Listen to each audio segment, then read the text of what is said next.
তবে জন্মের তারিখ আর বিবাহের তারিখ যদি এক হয়ে যায় তাহলে এতে কোনো প্রকার ক্ষতির সম্ভাবনা আছে কিনা, ইসলাম কি বলে?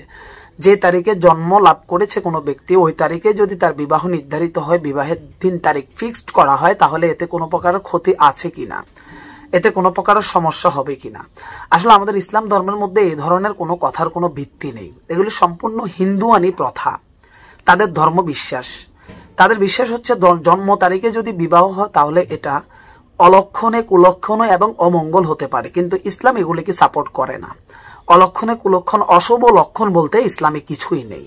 হাদিস শরীফের মধ্যে স্পষ্টভাবে বর্ণিত আছে, সুনানে আবু দাউদের 3910 নং হাদিস, হযরত আব্দুল্লাহ ইবনে মাসউদ রাদিয়াল্লাহু তাআলা আনহু থেকে বর্ণিত, নবী করিম সাল্লাল্লাহু আলাইহি সাল্লাম বলেছেন, আত-তিয়ারাতু শিরকুন, আত-তিয়ারাতু শিরকুন সালাসান।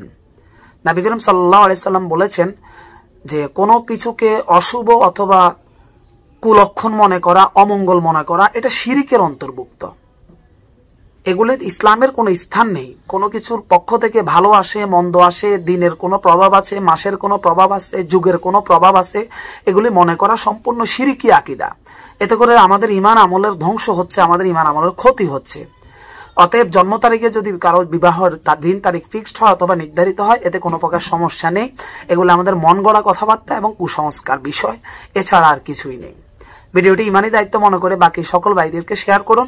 ওদের সংক্ষেপে বোঝানোর চেষ্টা করেছি। ভালো লাগলে একটি লাইক করবেন, কোনো বিষয় অস্পষ্ট থাকলে কমেন্ট করবেন। আমাদের চ্যানেলে নতুন হলে আমাদের প্রত্যেকটি আপডেট পাওয়ার জন্য এখনই চ্যানেলটি সাবস্ক্রাইব করুন। আগামী কোনো পর্বে দেখা হবে, সে পর্যন্ত আল্লাহ সবাইকে ভালো রাখুক, সুস্থ রাখুক। আল্লাহ হাফেজ।